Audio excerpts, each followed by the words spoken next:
네, 시청자 여러분 안녕하십니까? 2대12의 경제종합 시사방송 어쨌든 경제 시간입니다. 저는 진행을 맡은 유은길입니다. 어쨌든 경제는 한 주간의 주요 경제 뉴스와 이슈 분석, 그리고 CEO 초대석 등의 코너로 꾸며져 있는데요. 매주 금요일 오후 4시에 여러분의 투자와 경제 궁금증을 깔끔하게 해소해드리겠습니다. 자, 그럼 먼저 2대12 TV의 오늘 주요 경제 뉴스로 어쨌든 경제 그 첫 시간의 문을 열겠습니다.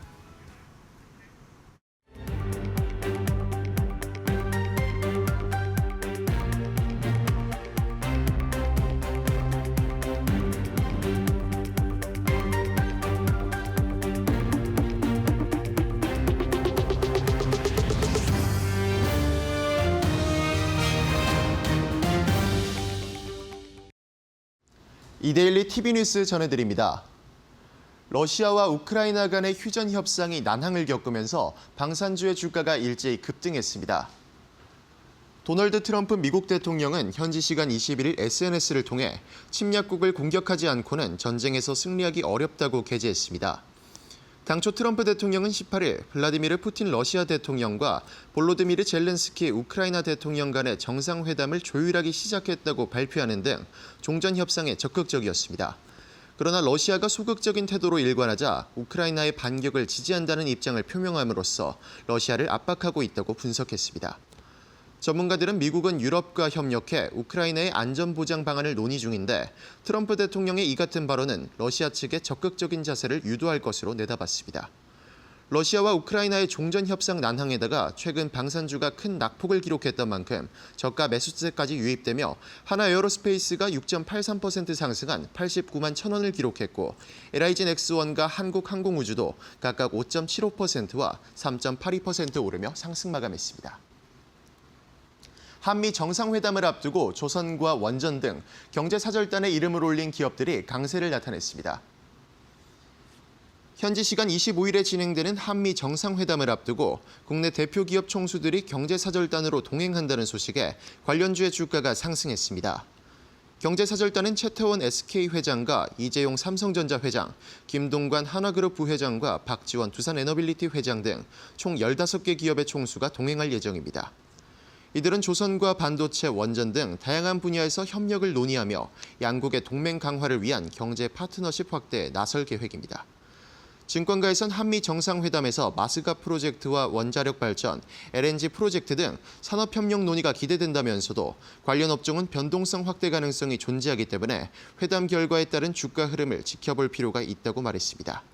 이번 소식에 하나오션과 HD현대중공업도 모두 2% 넘게 상승했고 두산에너빌리티와 SK하이닉스 등도 모두 상승 마감했습니다.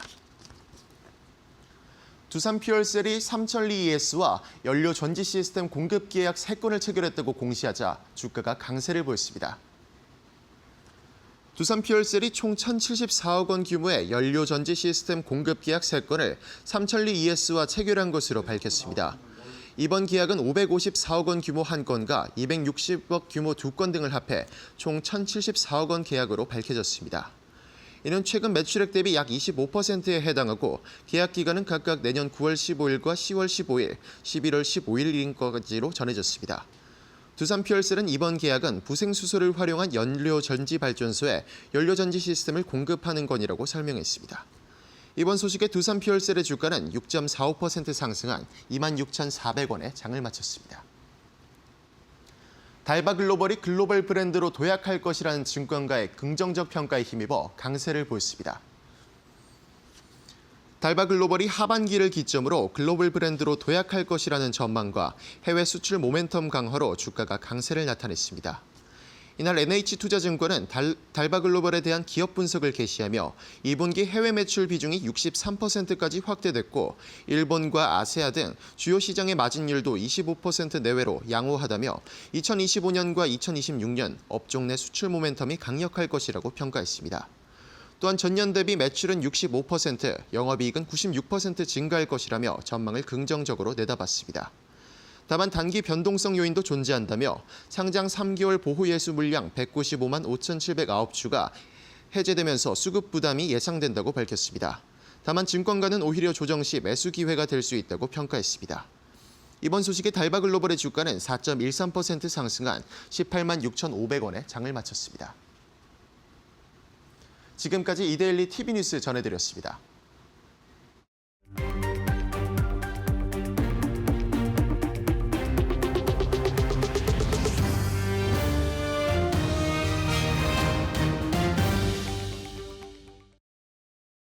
네, 이동재 캐스터 수고했습니다.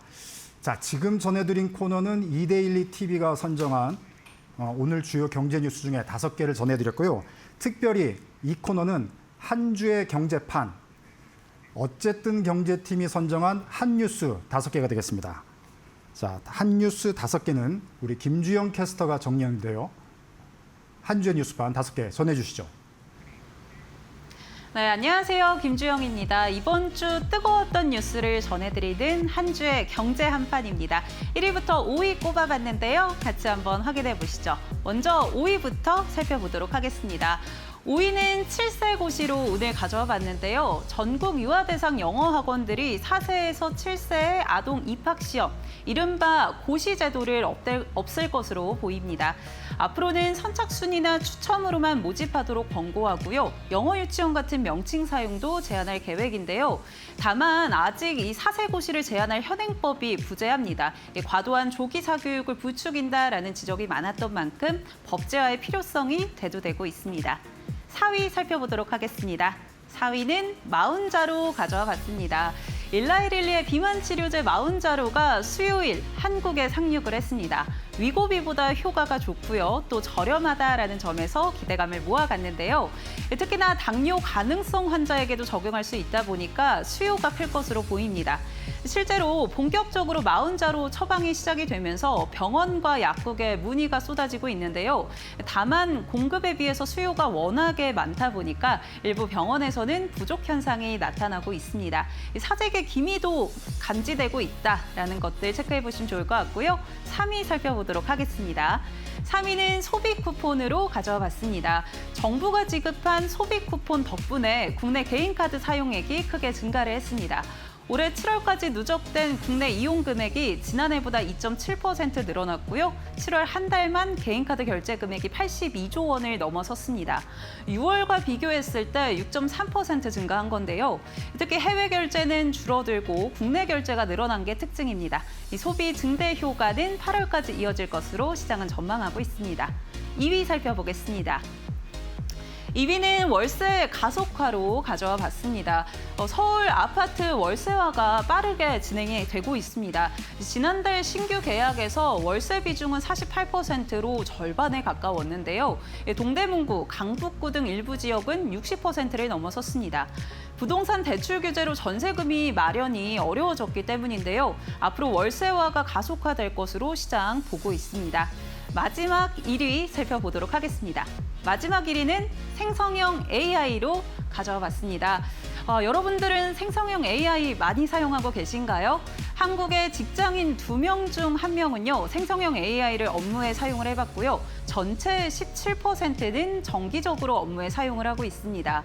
이 AI를 활용하면 평균적으로 주당 업무 시간의 1시간 반이 줄어든다고 하는데요.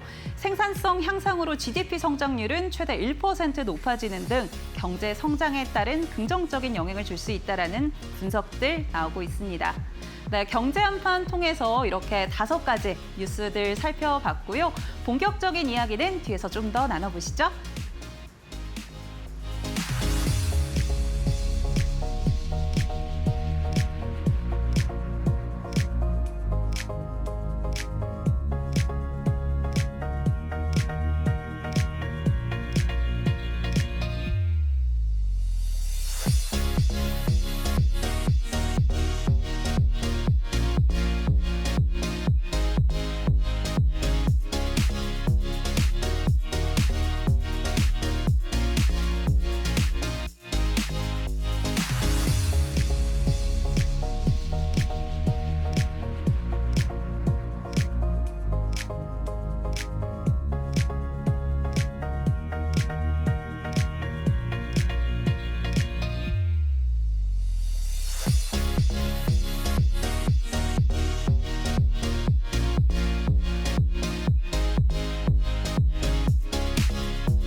정부가 대주주 양도소득세 기준을 재검토하는 가운데 국내 투자자 자금이 해외로 빠져나가고 있습니다. 한국예탁결제원은 19일 미국 주식 보관액이 184조 9천억 원을 넘었다고 밝혔습니다. 지난 3월과 비교하면 불과 5달 만에 35% 넘게 늘어난 겁니다. 보관액이 가장 많은 종목은 테슬라와 엔비디아, 팔란티어 같은 미국 대표 기술주들이었습니다. 코스피는 지난달 30일 연고점을 기록한 뒤 다음날 발표된 세제 개편안에 대한 실망감으로 하루 만에 3% 넘게 급락했습니다. 이후 한 달 넘게 3,200선 박스권에 머물고 있습니다. 특히 정부가 대주주 양도세 기준을 검토 중이라고 밝히면서 증시 불확실성이 더 커졌다는 분석입니다. 전문가들은 개인 투자자를 국내 증시로 끌어들일 정책이 필요하다고 조언합니다. 정부에서는 그냥 그 기존의 대주주 기준을 그냥 유지하려고 하고, 그다음에 배당 소득세에 대한 분리과세 문제도 조건부로 시행하려고 하고 있는데, 그런 문제 개편이 좀 필요한 게 가장 중요할 것 같고, 반도체 주요 종목들의 실적 구조가 좀 계속 돼야 되겠죠. 강진혁 신한투자증권 연구원은 향후 세제 개편 논의가 증시의 핵심 변수로 작용할 수 있다며 노란봉투법과 상법 2차 개정안 통과 여부도 주목해야 한다고 분석했습니다. 이데일리 TV 이지은입니다.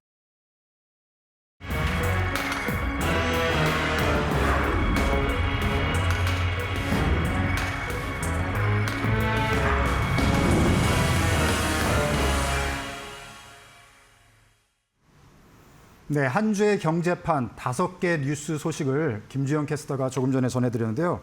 그 김주영 캐스터가 바로 제 옆자리로 왔습니다. 네. 네, 이제 김 캐스터를 이제 옆으로 이렇게 모신 이유는 네. 뉴스킥. 저희가 또 이제 새로운 코너로 이거를 이제 전해드리고 싶어서 이 코너를 만들었는데 네. 젊은 여성, 어. 또 MZ의 감성으로 네. 그동안 이제 중년 남성 중심의 어떤 뉴스만 계속 전해드리는 그런 느낌이 있었거든요. 아무래도 이제 세상의 대부분의 언론의 데스크 분들이 중년 남성들이 또 아무래도 좀 비율적으로 많다 보니까 네. 뉴스를 좀 무겁게 전하는 거 아닌가 이런 생각들도 있고 해서 네. 저희 제작진이 이제 김주영 캐스터의 뉴스 킷 2가지를 좀 들어보고 싶다. 그럼 제가 좀 네. 이제 상큼하게 전달해드리면 되는 걸까요? 네. 그래서 아까 네. 전해드린 5개 우리의 그 한 주의 경제판 네. 5개 중에 뉴스 꼽아봤죠. 2개를 우리 김 캐스터가 선정을 해준다면 어떤 거를 선정하셨습니다? 저는 5위의 이 7세 고시부터 네. 한번 선정을 해보겠습니다. 7세 고시. 네. 저는 사실 아직 미혼이라서 아이는 없는데 네. 이제 제 주변에 종종 결혼하신 분들이 있던가 좀 네. 아이가 있으신 분들은 네. 아이 영어 유치원을 그렇게 고민하고 계시더라고요. 네. 그래서 사실 경제력만 되면 무조건 보내고 싶다 하시는 네. 분들도 있고요. 네. 근데 제가 들어보니까 정말 비용이 어마어마한데 네. 저는 이렇게 고시까지 있는 줄은 또 몰랐습니다. 그래서 이 부분이 굉장히 놀라웠고요. 네.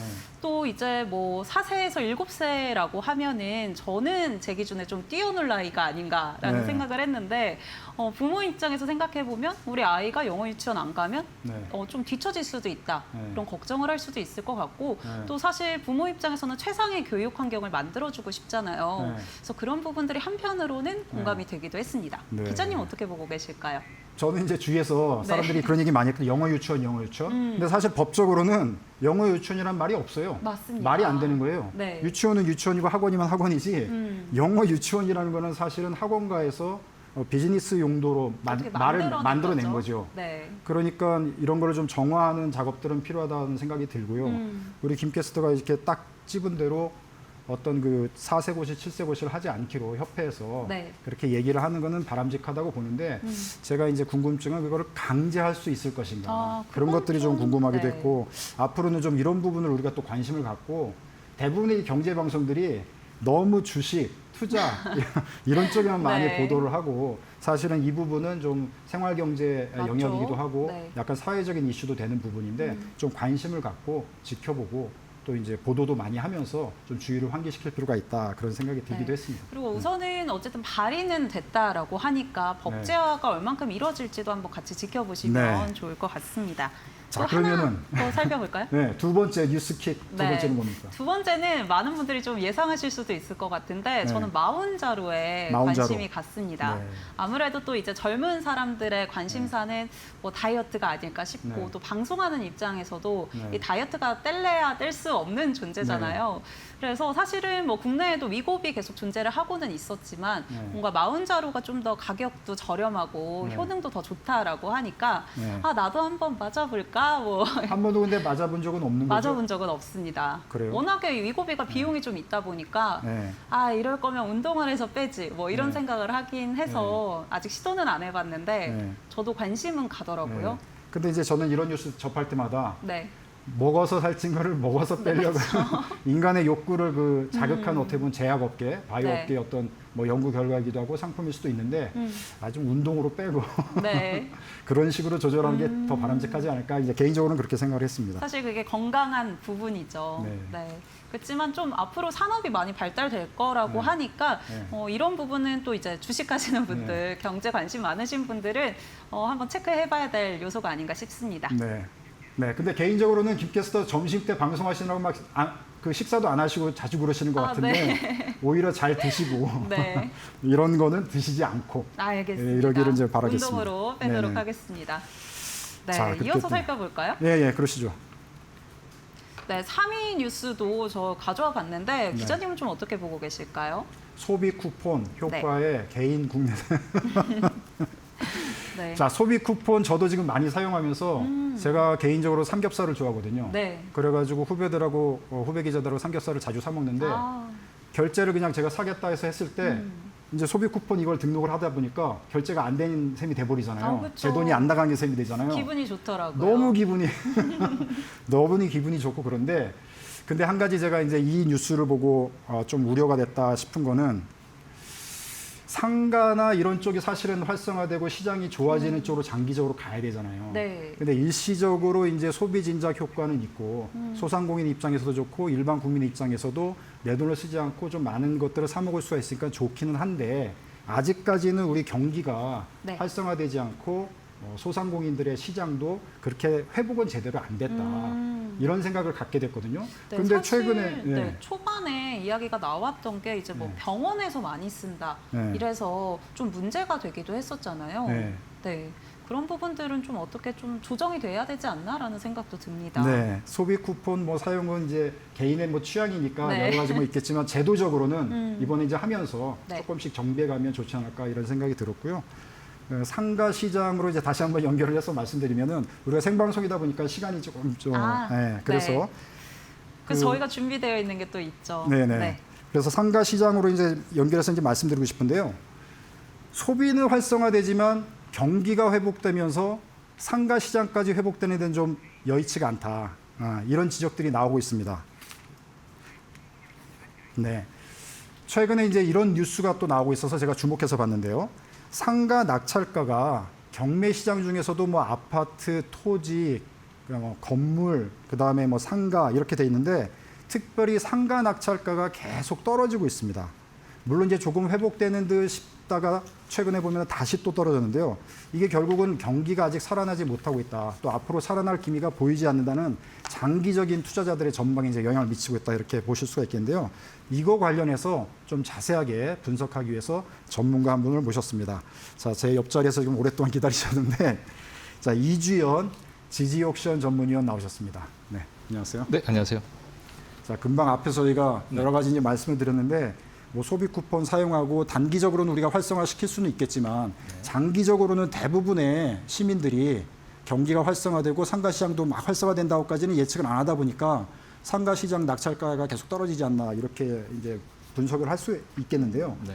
전체적으로 그 상가 분석이 앞서서 지금 경매 시장 어떤지 좀 먼저 한번 말씀을 해주시죠. 네, 일단은 여러분들이 이제 관심이 가장 많은 곳이 상가보다는 이제 주택일 수가 있는데요. 주택 네. 중에서 제가 아파트 경매 시장을 간단하게 좀 말씀을 좀 드리도록 네. 하겠습니다.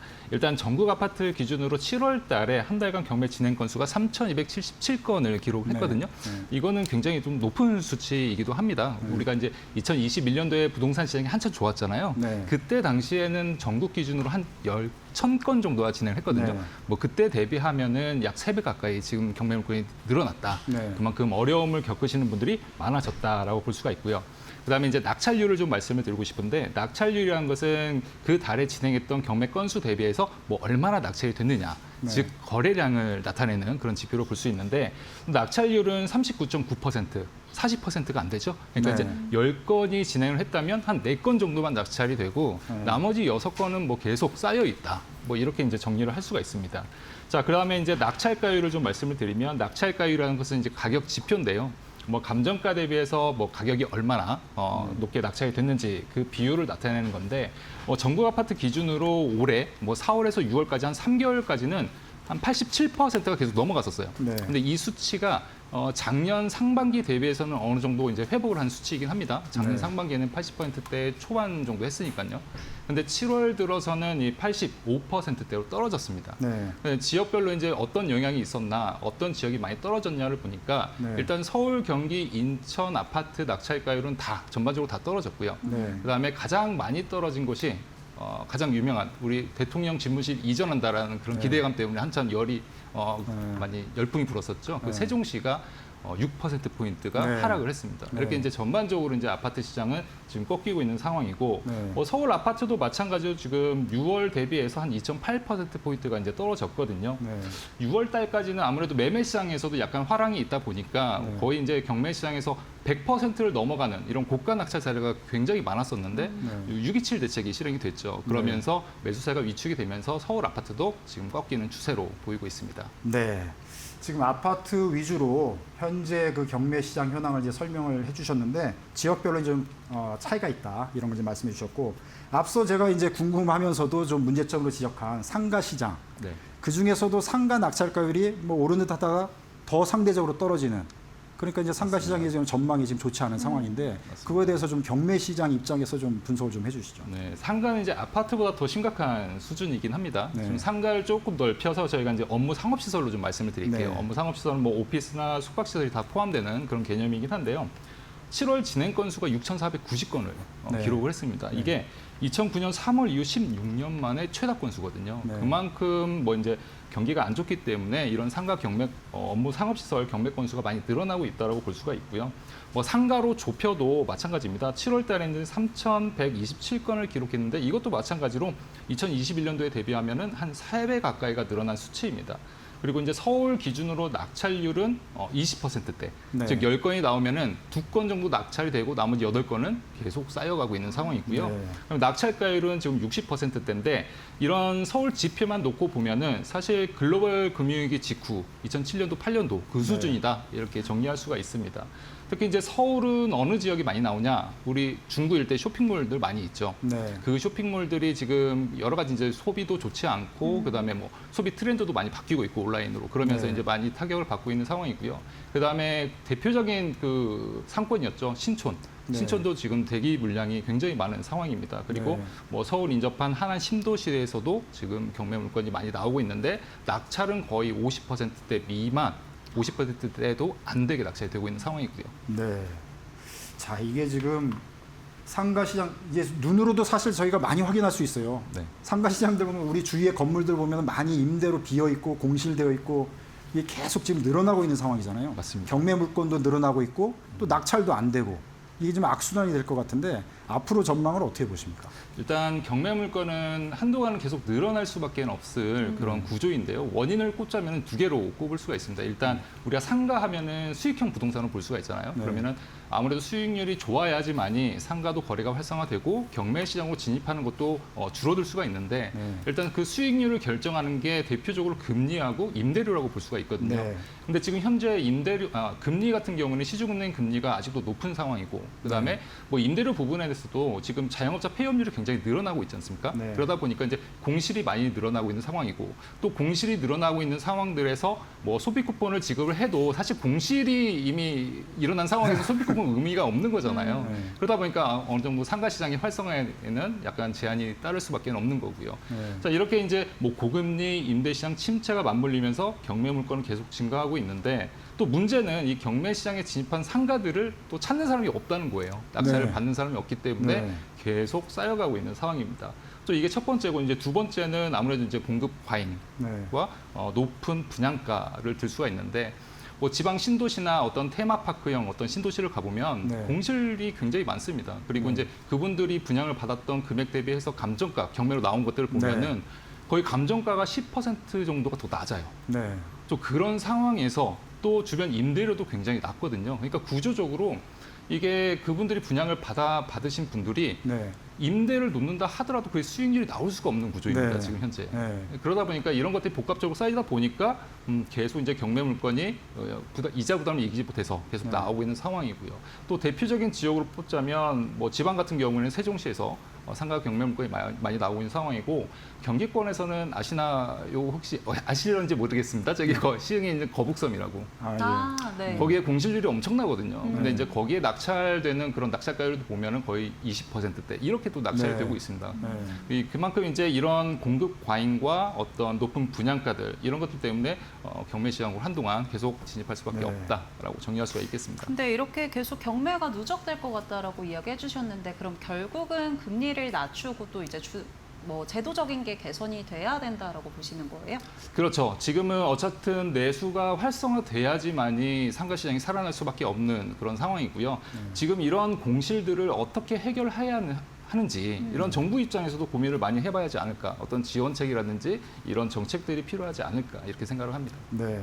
전체적으로 이제 경기가 회복되지 않고서는 이제 상가 시장, 그다음에 경매 시장도 계속 지금 악순환을 겪지 않을까 하는 생각이 드는데 이 개발 시장도 지금 마찬가지 상황이잖아요. 맞습니다. 네. 이제 빌딩이나 이제 땅 같은 경우도 경매 시장이 이제 물건들이 계속 나와도 낙찰가율이 계속 낮아지는 그 상황인데 네. 이쪽 개발 시장에 대해서는 또 한번 진단해 주시죠. 일단 꼬마 빌딩을 좀 말씀을 드릴 수가 있는데 네. 지금 예전에는 꼬마 빌딩이 그렇게 많이 나오지는 않았어요. 근데 이제 지금 강남권이라든지 뭐 주요 입지에서도 꼬마 빌딩이 많이 나오고 있는 상황이거든요. 네. 근데 이렇게 꼬마 빌딩이 나오면은 원래 이제 매매 시장에서 일반인들이 잘 접할 수 없던 그런 물건들이기 때문에 예전에는 인기가 굉장히 많았었습니다. 근데 지금은 많이 시들해졌죠. 뭐 이유를 따지자면 일단 이제 꼬매 빌딩을 매입하는 사람들 입장에서는 그거를 뭐 리모델링을 한다든지 아니면 네. 중축을 한다든지 그래서 이제 그 수익률을 극대화시키는 전략으로 가야 하거든요. 네. 근데 지금 뭐 임대 시장도 좋지 않을 뿐더러 지금 뭐 자재값이라든지 뭐 인건비가 너무 올랐기 때문에 그런 어떤 뭐 자본에 대한 부담이 생길 수밖에 없는 거죠. 네. 그러다 보니까 꼬마 빌딩이 나와도 찾는 사람은 거의 없다라고 볼 수가 있고 뭐 토지도 마찬가지입니다. 토지도 지금 낙찰률이 뭐 20%도 안 되거든요. 그러니까 네. 한 건 정도 낙찰이 되고 있는 상황인데 지금 경매 말고 이제 공매 시장에서는 PF 부실과 관련된 그런 물건들이 많이 쏟아지고 있습니다. 그런데 네. 계속 이제 유찰을 거듭하고 있는 상황이죠. 네. 자, 이게 슬픈 소식이긴 하지만 투자자 입장에서는 또 다른 측면으로 또 접근할 수 있는 요소가 있지 않습니까? 이게 계속 상가 시장이 악순환되는 거는 이제 자금력이 없으신 분들은 좀 슬픈 소식이고 그러나 현금이 있으신 분들은 또 줍줍의 투자 기회가 되는데 고액 자산가들 입장에서는 지금 경매를 어떻게 투자 접근을 하는 게 좋다고 보세요? 일단 현금 자산이 풍부하신 분들은 지금이 어떻게 보면 기회일 수는 있죠. 왜냐하면 이제 대출 규제 때문에 경쟁률이 많이 줄어들었으니까. 네. 실질적으로 제가 이제 그 강남에서 이제 초고가 아파트들이 낙찰됐던 사례들을 한번 봤거든요. 근데 그분들이 주택담보대출을 얼마나 받았는지를 보니까 거의 5대5 비율 정도 됐어요. 네. 그러니까 뭐 30억 원이 넘는 아파트를 매입을 하더라도 대출을 안 받고 매입하는 분들이 5명이라는 거죠. 10명 중에. 네. 그 정도로 이제 현금 여력이 있으신 분들은 아무래도 이제 그 강남권 아파트를 좋아하시고 또 이제 하나 이점이 더 있다면 토지거래 허가 구역 묶여 있잖아요. 근데 이제 경매로 낙찰을 받으면 이 토지거래 허가를 받지 않아도 된다라는 그런 이점 때문에 약간 공격적으로 이제 매입을 많이 하셨습니다. 네. 근데 지금은 약간 뭐 조심해야 할 게 주택은요. 조심해야 할 게 일단 거래량 매매 시장 거래량도 많이 감소를 한 상황에서 네. 네. 호가는 굉장히 높은 수준을 또 유지하는 단지들이 굉장히 많거든요. 그런 단지들은 아무래도 이제 나중에 어떻게 될지는 몰라요. 하락될 가능성도 굉장히 높기 때문에 좀 더 보수적으로 접근을 하시는 게 좋고요. 네. 그다음에 뭐 공시 가격 현실화율이 높아질 가능성도 높기 때문에 그러면 이제 보유세 인상, 그다음에 내년에 뭐 양도세 중과 유예가 종료될 가능성도 높기 때문에 또 매물이 많이 추리할 수도 있거든요. 네. 그런 점을 감안해서 주택은 접근을 해야 할 것으로 보이고요. 그다음에 이제 주택 시장에만 너무 한정하지 말고 꼬마 빌딩이라든지 뭐 토지라든지 이렇게 이제 리스크를 약간 분산하는 다양한 포트폴리오를 구상하는 게 현금 여력 있으신 분들에게도 좋지 않나 이렇게 보입니다. 끝으로 짧게만 이제 답변해 주시면 좋을 것 같은데요. 이 고액 자산가 입장의 이제 투자 접근을 이제 말씀해 주셨는데 소액 네. 그다음에 우리 김 캐스터 같이 젊은 청년들 네. 입장에서도 요즘은 경매를 통해서 내 집 마련하겠다 이렇게 전략을 짜시는 분들이 있잖아요. 네. 짧게 좀 조언 부탁드리겠습니다. 일단은 짧게 말씀을 드리면 뭐 다른 여러 가지도 있지만 대표적인 거 하나를 뽑자면 지금은 약간 빌라 시장도 지켜보면 괜찮을 네. 것 같습니다. 왜냐하면은 이 재개발 구역 내에 있는 빌라는 아무래도 가치 상승 여력이 있고 나중에 이제 입주권도 얻을 수 있기 때문에 그쪽 아파트보다는 상대적으로 이제 소액이 들어가기 때문에 뭐 재개발 구역 이제 지정된 곳들 초기 단계에 있는 곳들을 뭐 유심 있게 봐도 괜찮을 거고요. 그다음에 이유를 뽑자면 일단 청약시장에서 무주택으로 간주하는 제도가 이번에 좀 확대가 됐죠. 네. 85제곱미터 이하의 빌라, 그다음에 공시가격 5억 원 이하라면 무주택으로 간주되기 때문에 그런 전략을 써도 나쁘지 않을 거라고 생각이 됩니다. 네, 수고하셨습니다. 지금까지 이주연 지지옥션 전문위원께서 수고해 주셨습니다. 김주현 캐스터도 수고했습니다. 네, 감사합니다. 자, 어쨌든 경제 1부는 이렇게 마치고요. 잠시 후에 저는 CEO 초대석 코너로 다시 찾아뵙도록 하겠습니다. 어디 가시지 마시고요. 채널 고정 부탁드립니다.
미국 정부가 반도체 보조금을 지급한 업체의 지분 인수를 추진하는 가운데 대만 TSMC는 이를 거부했다고 월스트리트 저널이 보도했습니다. TSMC는 미국이 주주가 되길 원할 경우 보조금을 반환하는 방안까지 논의한 것으로 알려졌습니다. TSMC는 미국으로부터 66억 달러의 보조금을 받았지만 현금이 풍부해 재정 지원이 필요하지 않다며 지분 요구 시 보조금을 받지 않겠다는 입장입니다. 미국 상무부는 투자를 늘리는 회사 지분을 인수할 생각은 없지만 공약을 이행하지 않은 업체는 지분 제공을 요구할 수 있다고 밝혔습니다. 앞서 미국은 반도체 기금 527억 달러를 조성해 삼성전자에 47억 5천만 달러, 마이크론에 62억 달러, TSMC에 66억 달러를 배정한 바 있습니다.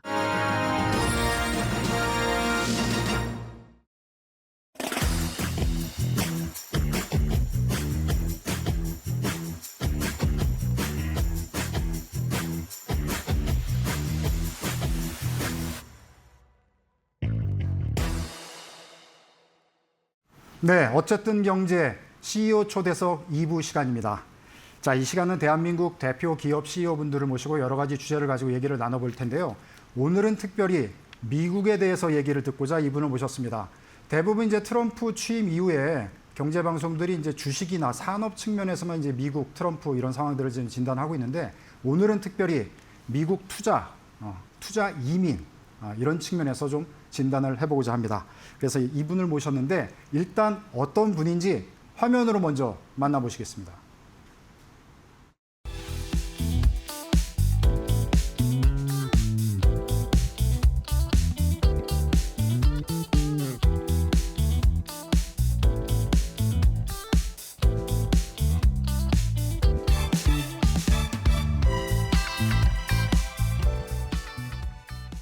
네, 화면에서 보신 대로 제 옆에 지금 이민법인 대항의 김지선 대표님 나오셨습니다. 네, 안녕하세요. 안녕하세요. 자, 일단 처음 제가 제일 궁금한 게 네. 이민 그러면은 옛날에 저희가 좀 경제 상황이 안 좋을 때 좀 잘 살아보자 네. 이런 개념으로 미국을 많이 가신 것 같은데 네. 지금도 이민을 많이 가시나요? 지금도 많이 가십니다. 다만 이제 과거에는 한국이 못 살아서 먹고 살기 위해서 갔다라고 하면 지금은 다양한 이유로서 가시고 계세요. 네. 예를 들자면 뭐 자녀 교육, 네. 그다음에 좀 더 나은 노후 생활, 네. 그다음 증여 문제 네. 이런 문제로 많이들 준비하시고 계십니다. 네. 그러면은 옛날의 이민 트렌드와 지금의 이민 트렌드가 좀 바뀌었다는 얘기로 이해가 되는데 네. 어떻게 트렌드가 바뀌었는지 좀 구체적으로 좀 말씀해 주시죠. 과거에는 이제 주로 한 이민 카테고리에 치우쳤다라고 하면 현재는 굉장히 다양하게 분포가 되어 있으세요. 네. 그러니까 미국 이민법이 여러 가지 종류가 있습니다. 그러니까 고학력자들이 신청해서 가는 이민법도 있고요. 네. 어떤 한 분야의 전문가들이 또 신청하시는 것도 있고, 네. 그다음에 노동력을 제시하는 것도 있고, 자산이 좀 많으셔서 투자 이민으로 진행하시는 프로그램도 있으신데 네. 지금 현재는 고루고루 다 지원자들이 많이 계세요. 그런데 지금 우리가 뉴스에서 많이 접했지만 트럼프 대통령 취임 이후에 네. 뭐 유학생도 쫓아내고 네. 이민도 규제도 좀 강화를 하고 네. 뭐 이러다 보니까 한국 분들이 미국 이민 가는 게 쉽지 않을 것 같은데 네. 이런 상황적 변화는 좀 영향을 미치지 않나요? 반을 맞고 반을 틀리신 얘기인데요. 네. 이민법은 쉽게 바뀌지 않습니다. 그런가요? 정당하게 의회의 절차를 밟아야 되는 부분이기 때문에 트럼프 대통령이 임의적으로 바꿀 수는 없고요. 네. 계속 과거와 같이 진행이 되되 과정이 과거와는 다르게 네. 좀 많이 어려워질 수는 있습니다. 네. 지금은 이제 주위 분들 보면 이제 투자 이민 이런 얘기들을 많이 하시더라고요. 네. 개념적으로 이제 잘 모르시는 분들 위해서 네. 투자 이민의 개념을 좀 설명을 먼저 해주시죠. 투자 이민은 이제 취업의 과정을 거치지 않고요. 현재로서는 US 달러 80만 불이죠. 네. 이 부분을 미국의 경제에 도움이 되는 부분에 네. 투자를 하는 겁니다. 네. 네. 지금은 80만 달러면은 이민을 갈 수 있다고 볼 수 있는 거예요? 심플하게 말씀드리면 심플하게? 그렇지만 그 네. 자금은 합법적인 자금이어야지 네. 가능합니다. 네. 그런데 트럼프 최근에 그 네. 뭐 기자회견이나 이런 내용들 보면은 네. 골드 비자라 그러나요? 네. 그 거액을 투자하면 뭐 그냥 바로 그냥 영주권 주겠다 이런 네. 얘기들 하는데 그거는 개념이 어떻게 되는 건가요? 골드 비자는 언급이 되고 있으나 현실까지 실행된 바는 아무것도 없습니다. 그리고 그거 역시 골드 비자 역시 시행이 되려면 의회의 과정을 거쳐야 되기 때문에 네. 현실성은 매우 적다라고 보시는 게 맞을 것 같습니다. 아, 그런 거군요. 그러니까 트럼프 대통령이 얘기한 고액의 투자를 통한 영주권을 막 준다. 네. 이런 건 일단 발언은 했지만 네. 실제적으로 지금 적용되고 있는 건 아니고 네, 아닙니다. 이제 상황을 지켜봐야 되고 네. 현재까지는 80만 달러로 우리가 투자하면은 네. 이민을 갈 수 있는 그 프로그램은 계속 유지가 되고 있다. 네, 그렇습니다. 그렇게 이해하면 되겠네요. 네. 그런데 지금 제 주위에 네. 대기업 다니시는 분들도 저한테 얘기를 많이 하는데 네. 우리나라가 미국에 투자를 사실상 제일 많이 하고 있다면서요. 맞아요. 그러니까 작은 나라인데 미국의 그 거대한 나라에 네. 투자국으로서는 한국이 1위인데 네. 거기에 공장 짓고 뭘 하려면 한국 대기업 직원들이 가야 되는데 네. 그런 취업 비자 같은 경우는 또 미국에서 잘 발급을 안 해준다고 또 그런 볼멘 소리들이 나오더라고요. 그게 네. 맞는 건가요? 네, 맞습니다. 이게 사실은 과거에 우리가 FTA 협정을 할 때 네. 이러한 조항을 넣고 했었어야 되는데 이게 빠지고 사인이 된 이래로 네. 사실 많은 기업인들이 애로사항을 겪고 계세요. 네. 그 E4 비자라고 있습니다. 네. 우리의 그 인력들을 네. 데려가서 네. 그 현지에 공장을 짓는다든지 했을 때 활용할 수 있는 비자, 한국인 전역, 네. 전형 기업 취업 비자라는 네. 부분이 있는데 그게 현지에 지금 없어요. 그러다 보니까 많은 애로사항을 겪고 계시는 상황입니다. 네. 자, 그러면 이제 한국 기업들이 계속 지금 어려운 상황인데 여러 가지로 지금 취업 비자를 계속 안 내주면 이 부분에서 사실 불공정한 거잖아요. 네. 지금 우리가 이제 이 증권방송, 경제방송에서도 맨날 그 반도체나 자동차 이런 얘기를 하지만 네. 사실상 우리 기업 직원들이 못 가면 네. 우리가 원하는 그런 공장의 그 상황을 만들기가 어려워지는 상황이 되잖아요. 네. 그런 요소들은 잘 이제 분석을 안 하는 것 같은데 이 부분을 그럼 어떻게 해소를 할 수 있을까요? 글쎄 지금으로서는 사실은 그래서 네. 저와 저희 회사가 네. 개인적으로 사실 E4 비자 입법 과정을 지금 네. 해보는 게 목표예요. 네. 그래서 여러 가지 미국의 하원 의원들한테도 알리고 네. 저희의 정치계에서도 알리고 이런 네. 활동을 하고 있는데 네. 사실 현실적으로는 시간이 많이 필요한 일이긴 합니다. 그리고 사실 누군가가 가서 이 부분을 조금 딜을 해주셔야 돼요. 네. 네. 그러니까 이제 정치적으로 네. 이거를 좀 해소를 해야 될 문제다. 네, 네. 그러니까 한국 대기업 직원들이 실제 투자를 했는데 직원들이 못 가서 일을 못 하고 있다. 네. 그러니까 이게 구체적인 부분까지는 아직 이제 트럼프 정부하고 네. 많이 이제 협의가 안 됐는데 네. 앞으로 이제 우리 정부가 이런 부분도 좀 풀어야 될 요소가 되겠네요. 네, 그렇죠. 저희가 현재 일자리를 뺏으러 가는 게 아니라 네. 일자리를 오히려 활성화시키고 빨리 공장을 셋업을 해서 네. 그다음에 고용 창출 나오게 하고 경제에 기여할 수 있는 한 부분이에요. 네. 그런데 양국 간에 조금 의견에 좀 오해가 있는 것 같고 차이가 네. 있는 것 같습니다. 네. 그래서 이런 부분을 명확하게 알리고 그 네. 차이를 줄이고 네. 만약에 조금이라도 문제가 되는 부분이 있다면 네. 어떤 조건을 달아서라도 이 부분은 빨리 진행을 해야 합니다. 네. 자, 지금은 제가 이제 기업과 관련된 걸로 질문을 드렸는데 네. 개인분들하고 이제 연관이 되는 거 보면은 미국에 또 유학도 많이 가시잖아요. 네, 근데 그렇죠. 우리 나오는 뉴스 보면 하버드 대학 학생들을 막 유학생 쫓아내고 있잖아요. 네네네. 트럼프가. 네. 그러면 이제 한국에서 유학을 준비하시는 많은 분들이 네. 걱정을 지금 많이 하고 계신데 그렇죠. 이거 유학 비자나 유학 준비는 좀 어떻게 해야 되나요? 사실 정확한 서류를 준비하신다면 크게 문제는 없으세요. 네. 다만 이제 과거에 어느 정도 뭐 80% 정도 준비해서 합격했다라고 하면 지금은 이제 그게 문제가 되실 수 있으시니까 네. 서류 자체를 상당히 꼼꼼하게 네. 세밀하게 준비해 주시고요. 달라진 부분은 이제 SNS 검열 과정이 다 있습니다. 네. 그래서 그 부분을 참고하셔서 계획을 세우시는 게 좋으실 것 같아요. 네. 그러면은 지금 미국 유학을 생각하시는 분들은 일단 SNS 관리부터 해야 되는 건가요? 좀 다른 뭐 필요하시죠? 예. 서류도 서류지만. 네. 네. 그러니까 이제 유학 준비하시는 분들은 이런 부분들을 조금 서류도 뭐 잘 준비를 하셔야 되지만 미국 정부에서 워낙 지금 이민을 타이트하게 하면서 이제 추방도 하고 네. 뭐 그 정치적인 그 발언 유무 이런 것도 이제 SNS 체크를 하니까 가장 중요하죠. 예, 그런 부분들을 조금 유념하셔야 된다. 이런 그 조언의 말씀을 드리고요. 자, 지금 또 세상이 바뀌었잖아요. 네. OECD 이제 국가 중에 한국이 사실은 이민자가 오히려 이제 우리나라에 많이 들어오는 이런 상황으로 또 바뀌고 있다고 볼 수 있잖아요. 네. 노동자 차원에서도 이제 많이 들어오고 있고 이러다 보니까 이제 국내 경제에서는 이게 호재 요소로도 또 작용할 수가 있는데 왜냐하면은 국내 인력들 자체가 지금 노동력이 부족해지는 상황으로 가고 있으니까요. 그러면은 이런 인구 감소, 그다음에 실질 노동력 감소 이런 거를 해외에서 한국으로 들어오는 이제 역이민이라고 표현된다. 어떻게 표현을 할지 모르겠는데 그런 것들이 이제 좋은 환경으로 될 것 같은데 이런 부분에 대해서는 어떻게 보십니까? 당연히 필요하죠. 네. 사실 논쟁의 여지가 많은 이슈이긴 하나 지금 글로벌 추세로 봤을 땐 이제 더 이상 우리가 단일 민족이라는 걸 유지해서는 국가 경제를 운영하기가 어려운 그런 상황이라고 저는 판단을 합니다. 네.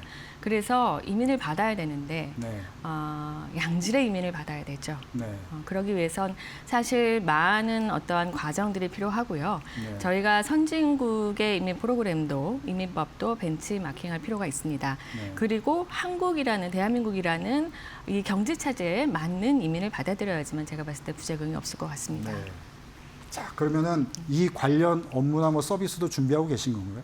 사실상 저희가 사실 하고는 있습니다만 네. 아직은 활발하진 않습니다. 네. 한국의 투자 이민이라든지 네. 또는 이제 사업 이민 쪽으로는 저희가 시작은 이미 했어요. 네. 네. 전반적인 이제 시장에 대해서는 이제 여쭤봤는데 이제 회사 관련해서 좀 궁금해서 이제 여쭤보는 네. 건데 그러면은 미국 쪽 그 말고 네. 다른 나라 쪽도 연관지어서 뭐 비즈니스를 하고 계신지 앞으로 향후 계획은 어떠신 건지? 당연히 하고 있습니다. 그렇지만 저희가 원한다고 이거를 할 수 있는 부분이 아니라 각 숙민국의 이민법이 허락을 해야 되는 부분이기 때문에 네. 현재로서는 미국이 가장 큰 시장입니다. 네. 다른 연연방 국가들은 굉장히 이민에 지금 문을 닫은 입장이에요. 네. 중국이라는 국가 때문에. 네. 그래서 기회가 많이 적고요. 다만 이제 상속, 증여 이슈에 관해 조금 더 좋은 기회가 있는 국가들이 있습니다. 네. 그런 국가들인 경우는 저희가 고객분들한테 커스터마이즈해서 네. 기회를 드리고 있습니다. 네. 아무래도 이제 우리 김지선 대표님은 네. 저는 이제 뭐 남성 여성 이렇게 나누고 싶진 않지만 한국에 아무래도 이제 남성 CEO들이 많다 보니까 좀 여성 CEO시고 그러니까 이제 기업적인 차원에서도 이제 관심 있으신 분이 있으실 것 같은데 네. 어떻게 하다가 네. 여기 이민법인 기업을 창업을 하시게 됐는지 그 배경을 잠깐 소개해 주시면 좀 재밌게 들을 수 있을 것 같습니다. 네, 제가 미국의 학생이었었죠, 유학생. 네. 영주권이 있는 것과 없는 것의 차이가 너무나 크더라고요. 그러니까 미국에 유학을 가셨을 때 네. 그 제가 영주권이 있었더라면 인생이 정말 달라질 수 있었던 그런 기회가 있었는데 없었기 때문에 돌아왔고 그래서 다른 분들한테 이런 부분에 대한 기회를 좀 드리고 싶어서 직원으로부터 시작을 해서 또는 이제 오너는 아니지만 책임자로서 회사 또 만들어보고 그리고 나서 성공을 해서 지금은 제가 제 사업을 해서 잘 발전시키고 있습니다. 네. 네. 기간이 지금 어느 정도 되신 거예요? 창업 이후에 지금까지? 한 17년? 17년? 네, 이상 했습니다. 그러면은 지금 되게 오래전에 창업을 하셨다고 이제 봐야 될 것 같은데, 그러니까 미국 유학을 가셨을 때 거기서 겪은 서름을 겪고 이걸 어떻게 잘 서름까지는 아니고요. 네, 학생이었기 때문에 학생으로서 충실해서 그런 걸 겪은 그런 시기는 없었고요. 다만 이제 영주권이 있으면 취업을 할 수 있고 나은 기회를 찾을 수가 있죠. 근데 이제 그게 없으면 바로 돌아와야 되는 결과니까. 그러면 이제 귀국 이후에 관련 업종에서 먼저 경력을 좀 쌓으시고 그 다음에 이제 창업을 17년 전에 하셨다. 17년 전에. 그래서 지금까지 이제 성장을 계속 시켜 오신 건데. 그렇습니다. 그러면 17년 기간 동안에 굉장한 일들이 많이 있으셨을 텐데 그걸 여기서 다 소개할 수는 없을 것 같고. 가장 어려웠던 순간은 무엇이었는지, 그리고 그건 어떻게 극복했는지, 또 가장 보람된 거는 뭐였는지 그 좀 말씀을 해주시죠. 가장 어려웠던 순간은 트럼프 일기 때였어요. 트럼프 일기 때? 네. 몇 년 전이 4년 전이네. 그렇죠. 4년. 그때 모든 단계를 승인받은 정상적인 비자를 대사관에서 인터뷰를 하고 비자를 발급을 안 해주고 전 단계로 다 돌려보냈던 그러한 사태가 발생했습니다. 소위 말한 APTP라고 전문 용어를 붙여서 말씀드릴 수가 있는데요. 이게 비단 한국뿐만이 아니라 전 세계 공통적인 상황이었어요. 도산한 회사들도 많았고 돌아가신 CEO분들도 계셨고 스트레스 때문에 그때 이제 고객분들한테 저희가 적절한 조치를 취해드리고 또 업계에도 또 더 이상 가라앉지 않게 만들어 놓고 제가 미국 이민국에 행정소송을 진행해서 승소했던 기록이 있습니다. 그러니까 미국을 상대로 행정소송을 해가지고 승소를 하신 분이네. 그게 가장 기억에 남고 힘들었지만 보람된 일인 것 같아요. 그게 힘들었지만 결국 승소해서 회복을 시킨 게 또 가장 보람된 일. 가장 어려운 일인 만큼 보람도 컸고 또 고객분들도 감사해 하시는 부분이 어마어마하게 크셨고요. 트럼프 1기 정부 때 하여튼 그런 어마어마한 일을 겪으셨으면 지금 트럼프 2기 정부 초입인데 약간 불안불안한 감이 없지 않아 있으신가요? 어떠신가요? 근데 지금은 합법적인 이민은 크게 문제가 없어요. 아까 말씀드렸지만 뭐 크리미널 레코드, 범죄 기록이라든지 이런 부분을 좀 예전보다 강하게 보는 거지 정상적인 이민을 건드리진 않습니다. 다만 이제 불법적인 이민 또 그다음에 저런 전쟁 국가에서 오는 난민 이민이라든지 뭐 또 원정 출산 이런 부분에서 파생하는 것들은 좀 문제가 될 수가 있겠죠. 자, 이제 미래 사업하고도 연관되지만 아까 이제 그 한국으로 이제 역이민 오는 그런 동남아 분들이 또 많이 계시기 때문에 여쭤보고 싶은 건데 지난 정부에서 사실 이민청 뭐 이런 얘기하다가 지금 또 살짝 수면 아래 내려간 그런 느낌이 있어요. 근데 장기적으로는 결국 이민청 얘기가 나올 것 같다는 개인적인 전망을 하고 있거든요. 나와야죠. 그래서 이런 것들이 앞으로 어떻게 될 거로 보시는지, 그다음에 어떻게 우리 정부는 대응을 하는 게 좋은지 한번 그 좀 한 말씀 해주시죠. 글쎄요, 이거 너무 어려운 질문인데 정치가 분들이 푸셔야 되고 정부가 풀어야 되는 문제이기 때문에 제가 감히 말씀을 드릴 부분은 아닙니다만 좀 심각하게 바라주셨으면 좋겠습니다. 왜냐하면 인구가 곧 경제의 경쟁력이 되는 거고 국가 경쟁력이잖아요. 근데 인구가 많이 부족한 상태에서는 어떠한 정책도 성공할 수 없기 때문에 신중하게 보셔야 되고요. 그리고 이제 실무자들과 조금 깊은 토론을 해서 현실적인 방안을 만드시는 게 제일 좋으실 것 같습니다. 자, 저희가 이제 생방송이다 보니까 더 많이 여쭙고 싶은데 이것으로 마무리하고요. 수고하셨습니다. 네, 감사합니다. 자, 지금까지 이민법인 대항의 김지선 대표님과 함께 여러 가지 얘기를 나눠봤습니다. 자, 첫 시간으로 어쨌든 경제 보내드렸는데요. 어떻게 보셨는지 모르겠습니다. 자, 어쨌든 경제는 매주 금요일 오후 4시 이 시간에 변함없이 여러분들을 찾아뵙고 투자와 경제에 대한 여러 가지 궁금증을 깔끔하게 해소해드리도록 하겠습니다. 자, 이번 한 주도 고생 많으셨고요. 평안한 주말 되시고 다음 주에는 저희가 더 알차고 의미 있는 소식으로 찾아뵙도록 하겠습니다. 시청해 주셔서 고맙습니다.